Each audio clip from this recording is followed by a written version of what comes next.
During past paper questions which are on page number 138 of your booklet, question number 1 says the diagram below, not drawn to scale, shows the positions of 3 points P, Q and R on a horizontal plane. PQ दिया हुआ है 120, PR दिया हुआ है 150, QPR दिया हुआ है 20 degrees. You have to calculate correct to one decimal place the distance QR. Okay, so the distance QR.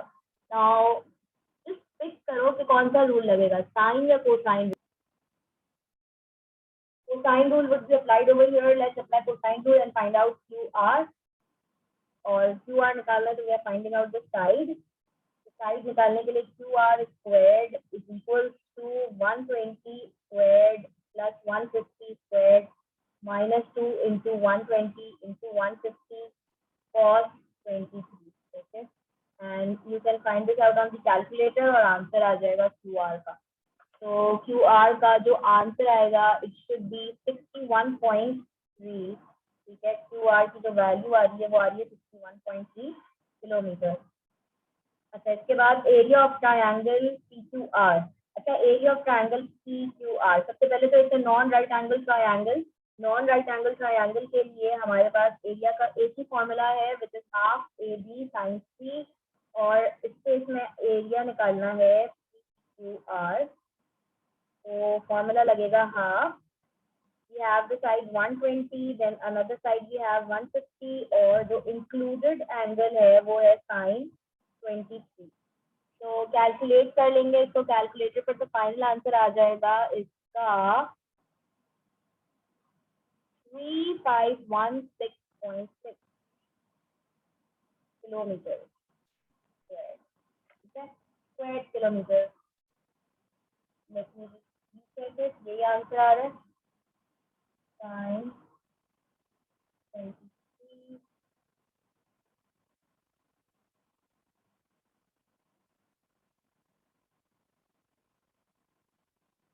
yes, so we are getting this answer only.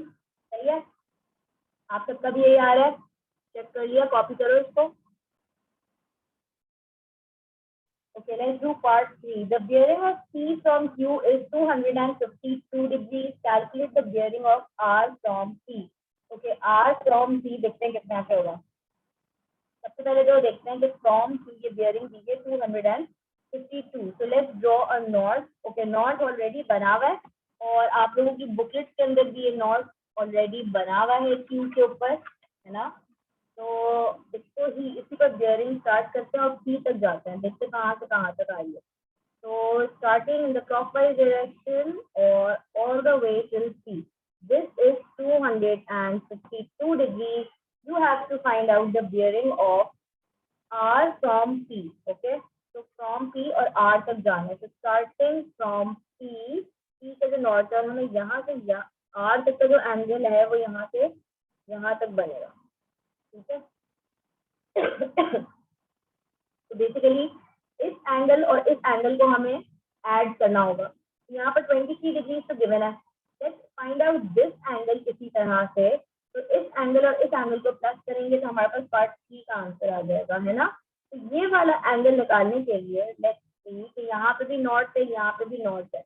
अगर हम Z यूं लें, है ना, अगर हम Z यूं लें तो हमें पता है कि ये एंगल इस एंगल के इक्वल है.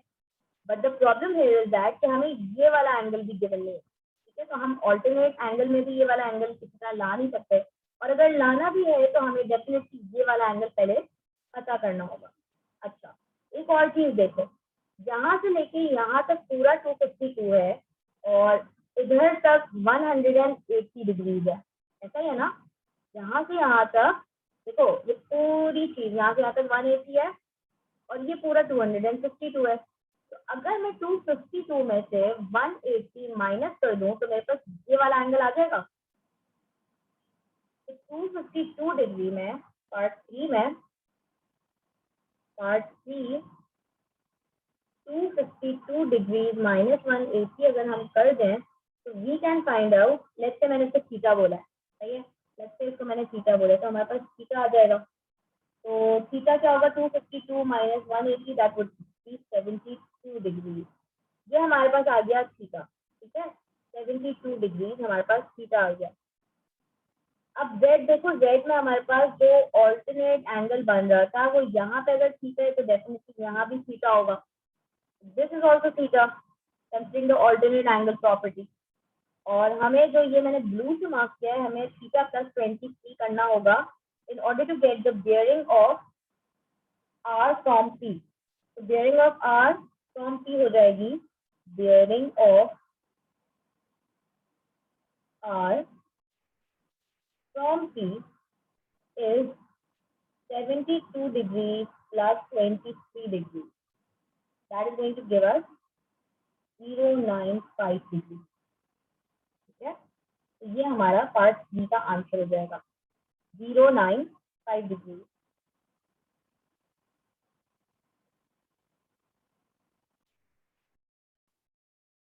October November 2008. One question number 18 variant 2. अच्छा, this is the first question जो हम टाइम से रिलेटेड कर रहे हैं. ठीक है ना, ऐसा कोई सवाल हमने अभी तक बेयरिंग में नहीं किया जो टाइम से रिलेटेड हो. So this is the first question related to time. The diagram shows the positions of a harbor H and a lighthouse L. ठीक है, a boat is anchored at B. सही है, where LHB, angle LHB दिया हुआ है 108 degrees. Given that the bearing of B from H is 125 degrees, find the bearing of L from H. Find the bearing of L from H. Okay, from H. Underline करते हैं from H और L तक जाना है. तो देखो जल्दी से मार्क करो, बेयरिंग यहाँ से स्टार्ट करेंगे all the way till here. ये पूरी एच से स्टार्ट करेंगे क्लॉकवाइज में, एल तक आके रुक जाएंगे. इसका आंसर मुझे कौन बताएगा? Okay, so we got the correct answer that is 125 plus 108. और जब ये ऐड होगा तो टोटल आंसर आ जाएगा 230 degree. Okay, next we have H from B. From B इसका मतलब कि अब हमें नॉर्थ बी पर बनाना है लाइक दिस. और जाना कहाँ तक है? एच तक. Starting at B, starting at the north of B है, वहां से स्टार्ट और स्टॉप करना है एच पर. ये एच की लाइन पे स्टॉप करना है. Starting at B and going all the way up to H. ठीक है, तो ये हमारे पास आ जाएगा. अच्छा, अब देखते हैं क्या क्या चीजें हम कर सकते हैं. सबसे पहली चीज जो हम कर सकते हैं जो बहुत क्लियरली नजर आ रही है तो ये है कि देखो ये नॉर्थ है, ये नॉर्थ है, और ये देखो क्या बन रहा है, सी. सी बन रहा है जो मैंने कल आपको कल की क्लास में ये प्रॉपर्टी इंट्रोड्यूस की थी ना, सी वाली. तो दो पैरेलल लाइन हो और सी बन रहा हो, सी को हम कहते हैं इंटीरियर एंगल. जो सी बनता है ना इसको हम कहते हैं इंटीरियर एंगल. इंटीरियर एंगल्स तो आते हैं, दोनों एंगल्स सी के अंदर होते हैं, ऐसे होते हैं. जैसे ये मैं ग्रीन से यहाँ पे भी मार्क कर रही हूँ, 125 है और ये वाला एंगल, ये दोनों क्या होंगे? इंटीरियर एंगल्स इक्वल नहीं होते, interior angles are supplementary. Supplementary का मतलब क्या होता है? सप्लीमेंट्री का मतलब होता है angles which add up to 180 degree. तो हम अगर 180 डिग्री में से 125 माइनस करेंगे तो हमारे पास आ जाएगा 55 विच इज दिस एंगल. सही है. अच्छा, मिस एच पर नॉर्थ की लाइन को एक्सटेंड करके 180 माइनस 125 करके ऑल्टरनेट एंगल की, हाँ वो भी कर सकते हैं. Very good. एक क्यूरी आई है तो मिस ये वाली नॉर्थ की लाइन को हम एक्सटेंड करते हैं. ठीक है, और 180 में से अगर हम 125 माइनस करेंगे तो ये एंगल आ जाएगा, ये एंगल आ जाएगा, तो हमारे पास ये ऑल्टरनेट एंगल है. वो भी सही है, वो भी आपका देख लेना 55 आ रहा होगा, है ना. ठीक है, तो we can do this also and that also, both are correct method. जो आपको आसान लगे, जो कन्वीनियंट लगे उसको फॉलो कर लो. बेयरिंग में यही चीज है कि आपका जरूरी नहीं है कि जिस तरह से एक मेथड से ही हो सकता है. No, we do have different method. सारी प्रॉपर्टीज पता होती है तो आप किसी भी प्रॉपर्टी का एंगल निकालने की कोशिश करते हो, है ना. तो एच फ्रॉम बी निकालना है. अब हमारा जो टारगेट है वो है यहाँ से लेकर यहाँ तक. अच्छा सुनो, ये पूरा यहाँ से यहाँ तक 360 बनेगा. 360 में से अगर मैं 55 माइनस कर दूँ तो मेरे पास यहाँ से यहाँ तक का आंसर आ जाएगा ना. तो पार्ट 2 में क्या करूँगी? पार्ट 2 में मैंने सबसे पहले क्या किया, सबसे पहले जो मैंने स्टेप बाय स्टेप, ठीक है, मैंने सबसे सबसे पहले तो 180 डिग्री में से 125 माइनस किया तो मेरे पास 55 आ गया इंटीरियर एंगल की प्रॉपर्टी का। अब मैं क्या कर रही हूँ कि अब मैं 360 डिग्री में से 55 डिग्री माइनस कर रही हूँ in order to get 305 degree. ठीक है, तो ये हमारे पास बेयरिंग आ जाएगी पार्ट 2 की। क्या ये बात सबको क्लियर हुई? Any question? At 7:30 a.m., the boat set sail in a straight line from B to H at an average speed of 25 kilometre per hour. ठीक है, स्पीड दी है और बता दिया बी एच जो है वो 70 किलोमीटर है। ये जो चीज है वो क्या है? Distance. This is the speed, this is the distance, you have to find the time at which the boat reaches the harbour. अच्छा, एक तो है ये स्पीड, डिस्टेंस और टाइम का सवाल। ठीक है, तो सबसे पहले तो हम फॉर्मूला लिखते हैं, speed equals to distance upon time. This is the formula of speed. ठीक है ना, आप लोग अपनी फिजिक्स की क्लास में करते भी होंगे स्पीड का formula. Speed is equals to distance upon time. तो स्पीड आपको दी हुई है 25, डिस्टेंस आपको दिया हुआ है 70, टाइम आपको पता करना है। You have to find the time ना, टाइम आपको पता करना है। तो है ये कौन सा क्वेश्चन? देखो C1 का, कैलकुलेटर्स आर नॉट अलाउड। यहाँ पर अब हम करने लगे हैं 70 divide by 25 in order to get the time. Time is equal to 70 upon 25। किस टेबल से कट करें? 5 के टेबल से कट कर देते हैं। ठीक है, 5 5 10 5 1 is 5 and then 14 अपॉन 5। अच्छा, 14 अपॉन 5 को अगर मैं डेसिमल में निकालूं तो क्या आएगा? 14 5 2 is 10 4 पॉइंट लगा के 0 5 8 is 40, तो 2.8। अच्छा, ये जो टाइम है क्या आ रहा है? 2.8। तो यूनिट क्या होगा टाइम का?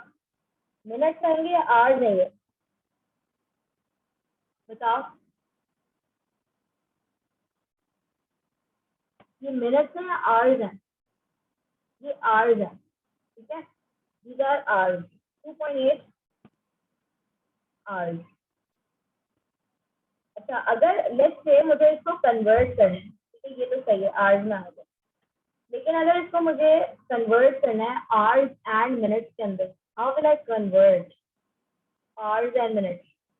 ये तो 2 घंटे है। ठीक है ना, जब हमने टाइम का चैप्टर किया था तो उसमें मैंने करवाया था, आपको कन्वर्जन भी बताई थी। तो इसका एक रिविजन हो जाएगा। देखो 2 आवर्स है और अगर 0.8 आवर्स है, 0.8 आवर्स को अगर मुझे मिनट्स में कन्वर्ट करना है तो बड़े यूनिट से छोटे यूनिट की तरफ जा रहे हैं। याद है कन्वर्जन रूल? कन्वर्जन रूल क्या करवाया था? whenever we go from the bigger unit to the smaller unit। अभी हम जब आगे एग्री का मैथ्स का चैप्टर स्टार्ट करेंगे ना, तो उसमें पूरा कन्वर्जन का एक सब टॉपिक है जो हम करेंगे। पूरा कन्वर्जन के सब टॉपिक में हम और डिटेल में कन्वर्जन, देखो ये पूरा टॉपिक है कन्वर्जन का जो आपके सीआई सिलेबस के अंदर है, तो वो हम पूरा कवर करेंगे कन्वर्जन। तो अभी फिलहाल जो मैंने एक मेन रूल आप लोगों को कन्वर्जन का करवाया है वो इसमें होगा डेफिनेटली। कन्वर्जन का rule, this one, conversion rule, smaller unit to bigger unit जाते हैं तो हम हमेशा डिवाइड करते हैं, और bigger unit to smaller unit जाते तो हम मल्टीप्लाई करते हैं। अच्छा, what I mean by this is that कि जब हमें यहाँ पर आवर्स टू मिनट्स जाना है, आवर्स टू मिनट्स यानी कि हम जा रहे हैं bigger unit to smaller unit. So when we go bigger to small, you have to multiply by the standard. What is the standard?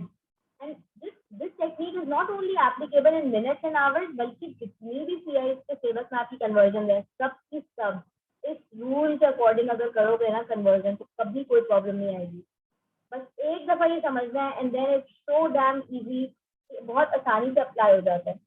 यहाँ पर बहुत इजी कन्वर्जन है, आवर्स टू मिनट जानी है। It means that to multiply by standard. Standard मतलब 1 our में 60 minutes होता है, ये स्टैंडर्ड है। 1 घंटे में 60 मिनट्स होता है, ये स्टैंडर्ड है। तो इससे आपको स्टैंडर्ड से आपको मल्टीप्लाई करना है. You have to multiply by the standard. You have to multiply 0.8 multiply by 60.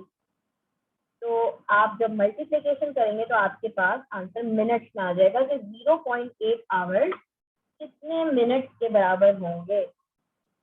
Minutes का ये मल्टीप्लिकेशन कितने किए है कि आप जीरोज अवॉइड कर देते हो. डेसिमल मल्टीप्लिकेशन में आप जीरोज अवॉइड करते हैं. तो 8 6 हो गया आपका 48. Now because of this zero you can add zero over here. आपने यहाँ पर एक जीरो ऐड किया, ये बना 480. और डेसिमल के बाद एक नंबर है यहाँ पे, तो फाइनल आंसर में भी डेसिमल के बाद एक नंबर आना चाहिए. अगर आप डेसिमल लगाओगे लेट्स से यहाँ, ठीक है, अगर आप डेसिमल लगाओगे यहाँ तो भी नहीं हो सकता क्योंकि डेसिमल के बाद आपके पास एक नंबर होना चाहिए. यहाँ but in fact this statement is right ना, डेसिमल के बाद एक नंबर आ रहा है. लेकिन आप यहाँ अगर लगाते तो ये गलत हो जाता है क्योंकि इसमें फिर आपका डेसिमल के बाद 2 नंबर आते हैं. तो 48.0 मिनट मतलब 48 मिनट. तो इसको हम ये कह सकते हैं ना कि जो आपका टाइम आया है वो आया है 2 hours and 48 minutes. However, this is not the final answer. Why? Because उन्होंने ये आपसे बोला है अच्छा डायरेक्ट 8 से मल्टीप्लाई करें 60 को तो डायरेक्ट 480 आ रहा. हाँ वो भी कर सकते हैं, ठीक है. फिर डेसिमल प्लेसमेंट करेंगे. आपको बोला है कि 7:30 बजे सुबह के बोट ने अपना सेल किया है in straight line. Find the time at which the boat reaches the harbour. सही है ना. तो बोट की स्पीड ये थी, बोट का डिस्टेंस ये था, और आपको बोला हुआ है कि बोट का जो है जब वो पहुंच गई अपने हार्बर पे, यानी उसकी डेस्टिनेशन पे पहुंचने के बाद का टाइम बताना. तो द बोट स्टार्टेड एट 7:30. उसकी ड्यूरेशन उसको लगी रास्ते में 2 hours and 48 minutes. This is actually the time duration that we have found out. 7:30 के बाद उसको 2 घंटे और 48 मिनट लगे in order to reach the harbor. तो अब मैं क्या करूंगी कि 7:30 में टाइम ड्यूरेशन ऐड कर दूंगी. तो फाइनल जो इसकी डेस्टिनेशन पर जब ये पहुंच गई बोट, उसका टाइम हमारे पास आ जाएगा. तो let's make a sum and find out उसकी डेस्टिनेशन का टाइम. ये हो गया 8, ये हो गया 7, ये हो गया 9 एंड या तो this is the final time. अच्छा ये कैसा टाइम है ये चेक करो. 9 घंटे और 78 लाइक 9:78 ये कैसा टाइम है. डोंट यू थिंक ये थोड़ा सा वियर्ड टाइम आ रहा है. 78 मिनट ऐसे तो नहीं बोल सकते कि अपने हार्बर से वो 9:78 पर पहुंची. कैन वी से दिस? नो ना. तो इट मीन्स दैट हमें 78 को -60 करेंगे. I'm going to take away 60 minutes. And when I'm taking away minutes from 78, so I have to add that 1 hour in 9. So taking off the minutes and adding the number of minutes in terms of hours. It will be +1 over here and it would be 10:18.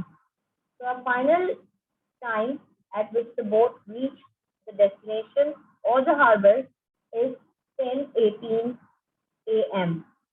Okay, so time जो आएगा final वो आएगा 10:18 AM. This is the final time.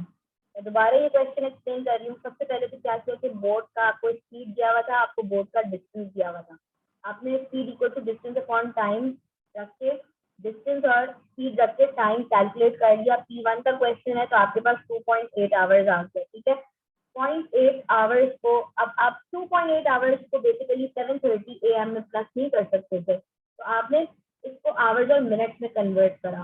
और hours और minutes में convert करने के लिए 0.8 आवर्स को आपने मिनट्स में कन्वर्ट करा, जिसका मैंने आपको कन्वर्जन रूल भी रिवाइज करवा दिया. ठीक है, इसके बाद मिनट्स में कन्वर्ट करने के लिए आपने मल्टीप्लाई बाय 60 करा. You got 48 minutes. ठीक है, तो 2 hours and 48 minutes फिर आपने 7:30 में ऐड कर दिया तो आपके पास फाइनल आंसर आ गया 10:18 AM।